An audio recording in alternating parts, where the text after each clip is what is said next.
Water signs, tignan po natin kung ano yung mensahe para sa'yo ngayong araw. Keep in mind po na ito ay general reading lamang. So, hindi po lahat ay makaka-relate, so be open-minded. Sa mga hindi pa po nakasubscribe dito sa ating channel, please subscribe na po kayo.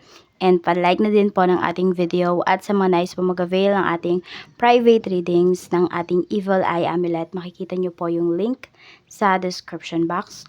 Tarot Intentions by Aliana Reyes. Okay, simulan na po natin ang reading mo. Ayan. Cleanse muna natin yung space.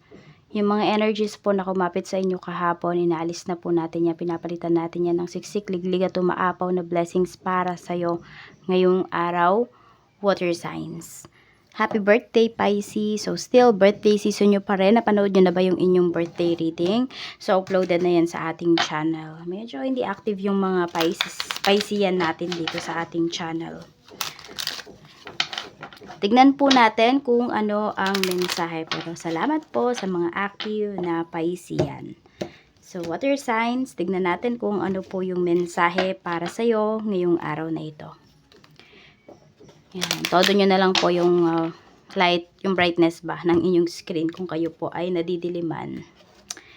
We have word spirit. So, meron dito, pwedeng na-activate po yung inyong third eye. Ayan. For some of you, hindi naman kayo nakakakita. Pwedeng nararamdaman po ninyo at naririnig ninyo. May mga mensahe, may mga, pwedeng yung iba sa inyo, may humihingi sa inyo ng tulong. Water signs. Ayan, na spirit. O yung iba sa inyo, yung active po, yung inyong mga third eye. Meron dito humihingi ng tulong sa inyo. Parang hindi naman kayo makatanggi, naaawa po kayo. Though, nandun din yung takot na nararamdaman po ng iba sa inyo. Kasi pwedeng hindi kayo sanay.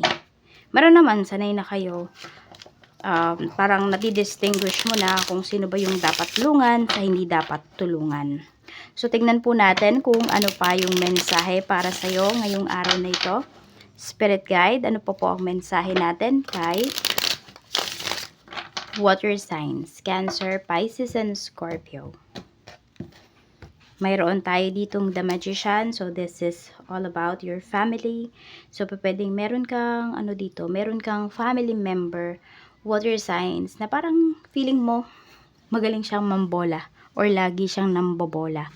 Yung taong ito, or yung family member mo na ito. So, parang kapag may hiniling siya, hindi nyo talaga natatanggihan. Hindi lang ikaw, even your family members. Or pwede nga na nasa family member mo yan eh. Kasama mo yan sa bahay. Pwedeng kapatid mo. Pwede rin naman yung iba sa inyo, asawa nyo po ito. So, nakikita ko yung tao na to, pwede siya ay negosyante. Tignan natin, pagdating naman po sa friends. Sa friends, we have Two of Pentacles.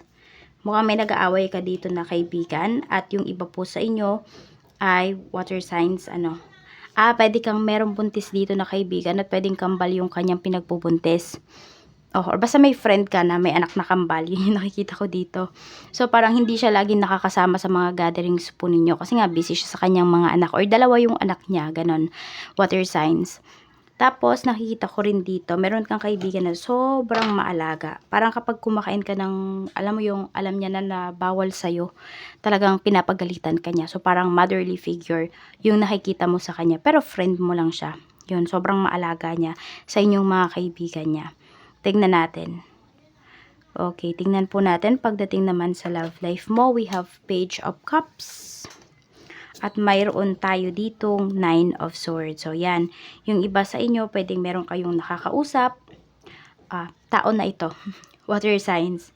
Okay, kaya lang kasi you have doubts pa sa feelings mo towards this person. You have doubts din also sa taong ito. Feeling mo kasi parang niloloko ka niya. Feeling mo parang hindi siya totoo sa'yo. Yung iba sa inyo nag-overthink kayo. You feel na kayang-kaya kayong saktan, kayang-kaya kayong i-backstab ng taong to. So, in short, wala kayong peace of mind sa relationship. Kasi for some of you, pwedeng, yun nga, yung mga guides ninyo, talagang nakakausap kayo, naririnig po ninyo na may mga sinasabi sila towards your person. Kasi nga, di ba, yung iba sa inyo, active nga po yung inyong third eye, ganun. So, tignan po natin, pagdating naman sa kaperahan, we have strength. Maganda naman po yung kaperahan ninyo dito. We have 4 of Pentacles. So, nandun pa rin talaga yung iba sa inyo. Nagtitipid kayo. Parang kahit ano yung naririnig ninyo, ano yung lumalapit na temptation sa inyo, hindi kayo nagpapadala. Water signs. Yun yung nakikita ko sa inyo dito. So, strong ba yung will ninyo na makapag-ipon ngayong taon na ito? Yun yung pinapakita dito ni Universe.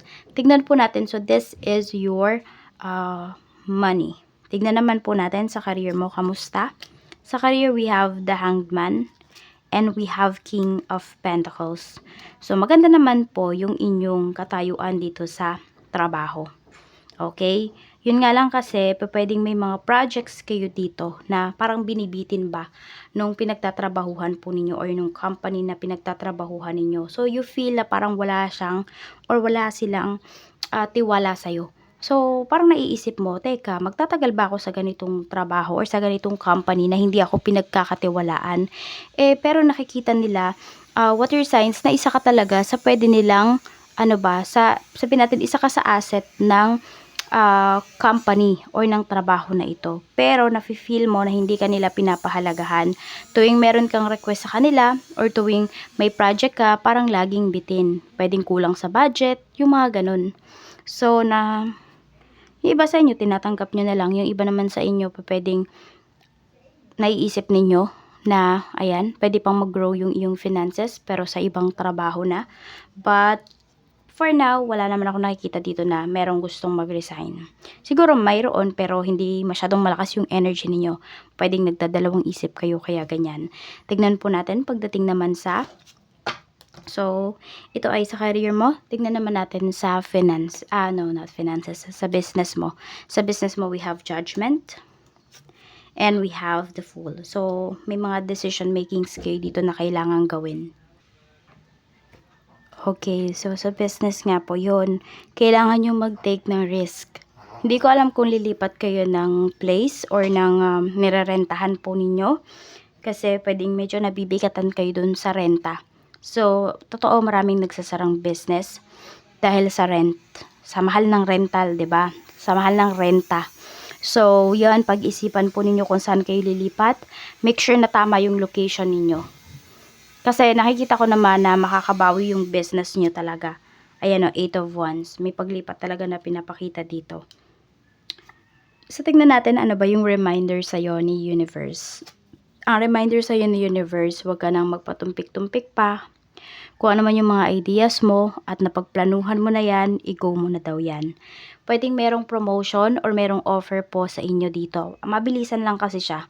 Okay, pwede nga hindi pa kayo kakausapin ng personal ng tao na to. Pwedeng sa chat lang or sa text lang. Sa email, pwede rin. So, tignan po ninyo kung kanino ba galing yung mensahe. Reliable ba?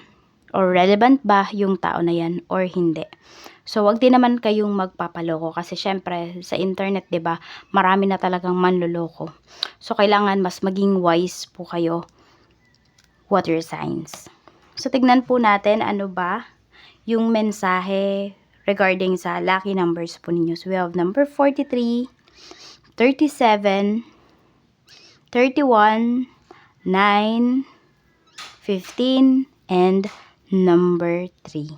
Maraming salamat po sa walang sawang pagsuporta ninyo dito sa aking channel. Mag-ingat po kayo always and more blessings to come. Bye-bye, water signs!